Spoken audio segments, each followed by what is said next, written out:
Et bonjour à tous, ici Cal, bienvenue sur cette nouvelle vidéo sur ma chaîne dédiée à Final Fantasy VII Remake. Alors comme vous pouvez le voir, on est sur le site officiel de Square Enix. Alors ce qui s'est passé, c'est que les développeurs, ceux qui ont inventé l'histoire, ceux qui s'occupent des combats, des musiques, eh ben, ils se sont fait interviewer sur tous les chapitres de Final Fantasy VII Remake, ce qui veut dire 18 chapitres. Et ce qui est bien dans ces interviews, c'est qu'ils posent des questions aux développeurs ou ceux qui ont écrit le scénario. Et je remercie la personne qui m'a donné ce lien. C'est en anglais, mais moi je vais le traduire de mon côté et je vais vous lire. Et il m'a dit, tu vas découvrir des trucs. À un moment, tu vas lire un truc, tu vas être trop content parce que tu avais raison. On va lire ça, je suis impatient. J'espère vraiment que je vais découvrir des trucs. En fait, ce qui est bien, c'est qu'ici, c'est quand on voit par exemple Motomu Toriyama, co-directeur et scénario design. Ça veut dire il parle du scénario. Moi, c'est ça qui m'intéresse surtout. Sinon, après, tu as Naoki, game design, programme.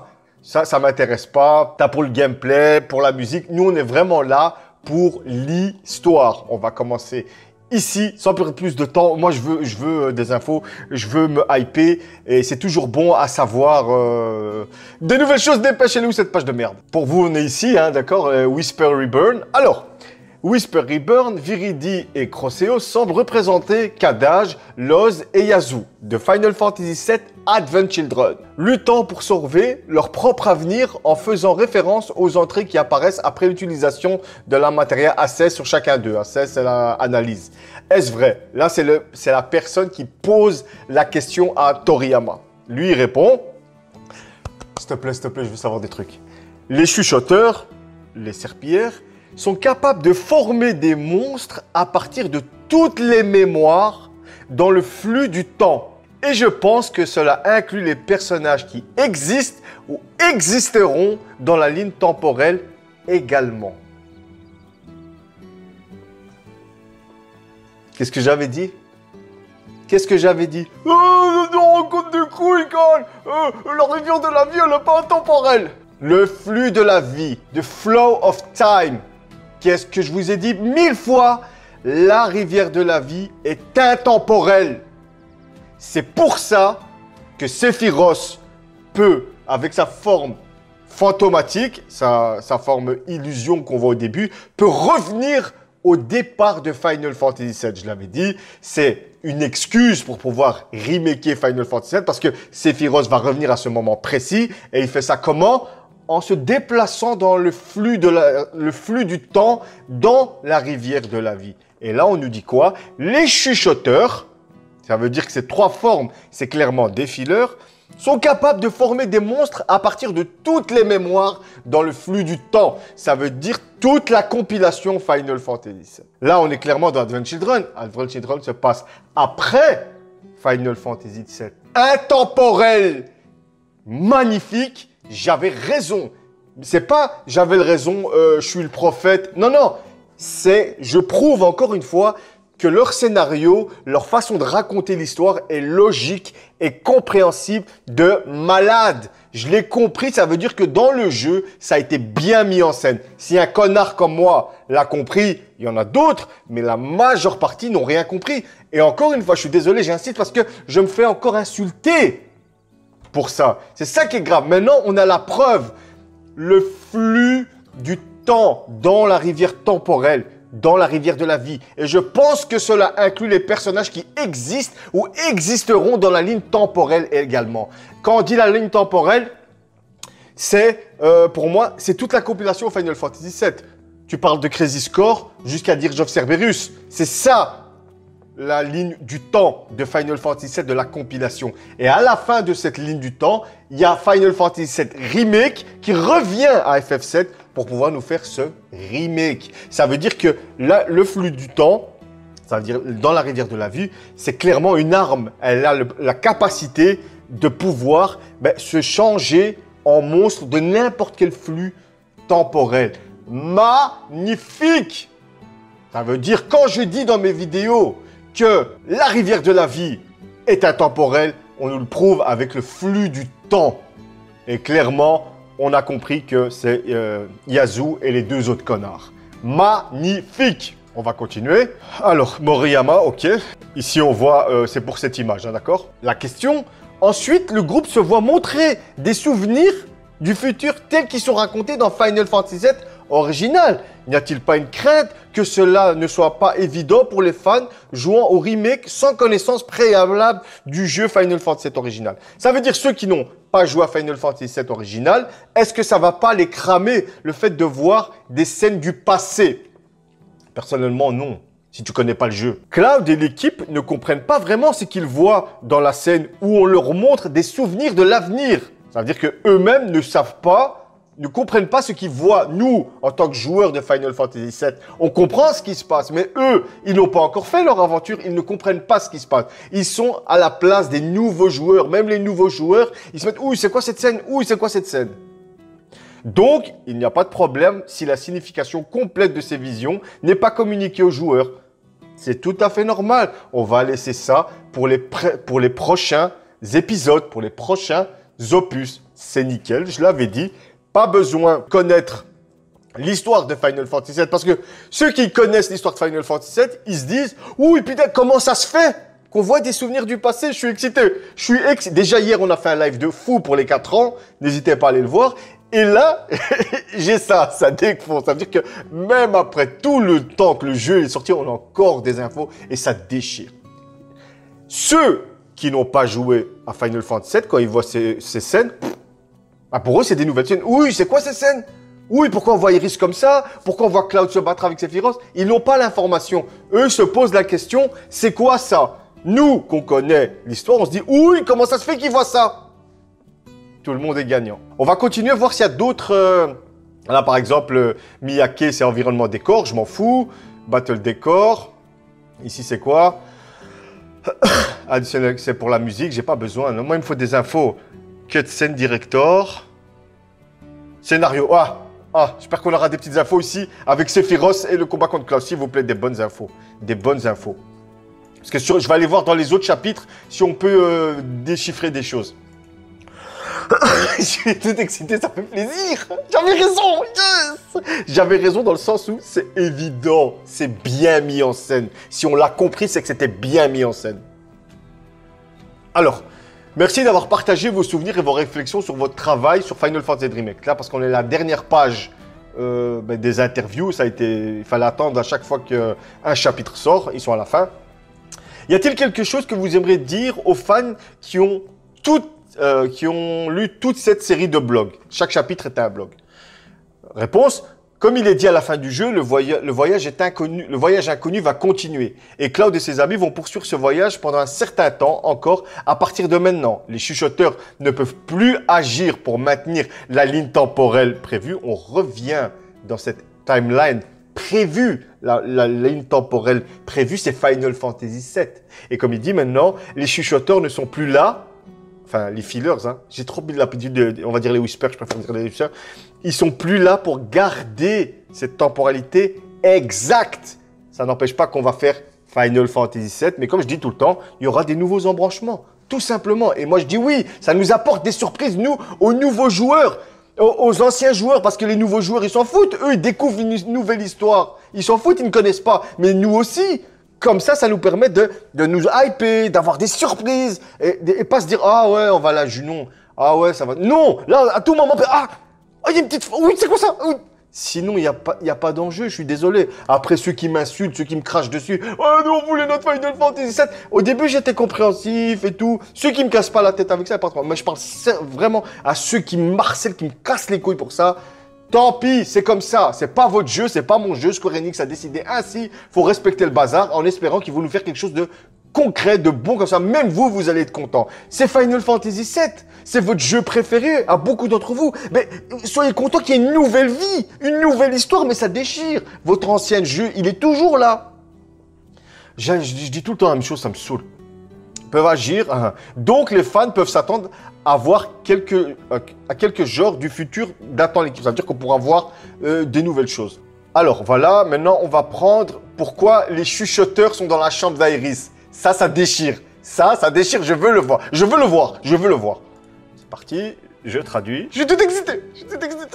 Je sais pourquoi. Moi, je sais pourquoi. C'est parce que les chuchoteurs sont là pour lui enlever ses souvenirs. Mais je veux la confirmation de Toriyama. parce qu'il est scénario design aussi, il est co-directeur. Pourquoi les chuchoteurs se montrent-ils dans la chambre d'Aerys? Il ne semble pas essayer activement de changer ce destin à ce stade. Est-ce qu'Aerys a une connaissance du futur?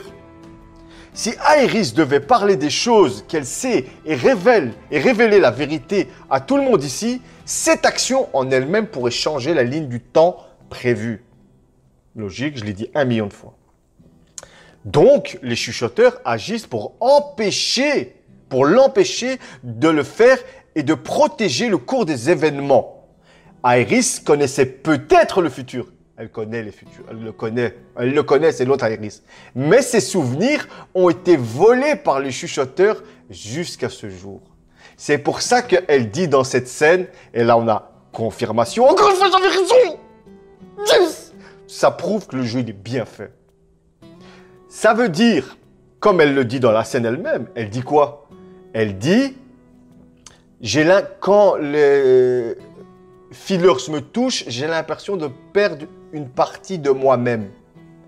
Et là, lui, il dit, mais ces souvenirs ont été volés par les chuchoteurs jusqu'à ce jour. Qu'est-ce qui fait une personne? Qu'est-ce qui donne le caractère d'une personne? C'est son expérience de la vie. C'est son vécu. C'est son ressenti.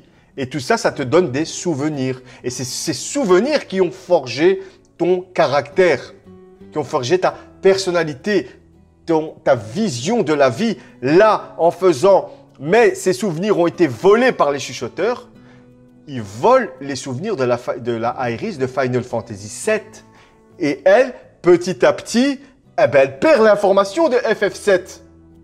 Vous comprenez ce que je veux dire? Là, elle essayait de leur dire quelque chose, mais à chaque fois, les chuchoteurs, ils la touchent et ils lui enlèvent un souvenir. Jusqu'à que elle-même, cette Aerys, ne va plus savoir de choses parce que les chuchoteurs lui ont volé ses souvenirs pour qu'elle redevienne la Aerys de l'époque, pour qu'elle ne divulgue pas les choses à Cloud et son groupe. Et c'est pour ça qu'à un moment, elle dit « Ouais, mais j'aimerais bien que vous… » Et puis les chuchoteurs, ils tournent de plus en plus vite et ils lui enlèvent des souvenirs à chaque fois. Et c'est à ce moment-là qu'elle voulait leur dire « Ouais, mais vous devez m'aider pour le futur parce qu'elle a des réminiscences de l'ancienne Aerys. » C'est flag, elle sait des choses.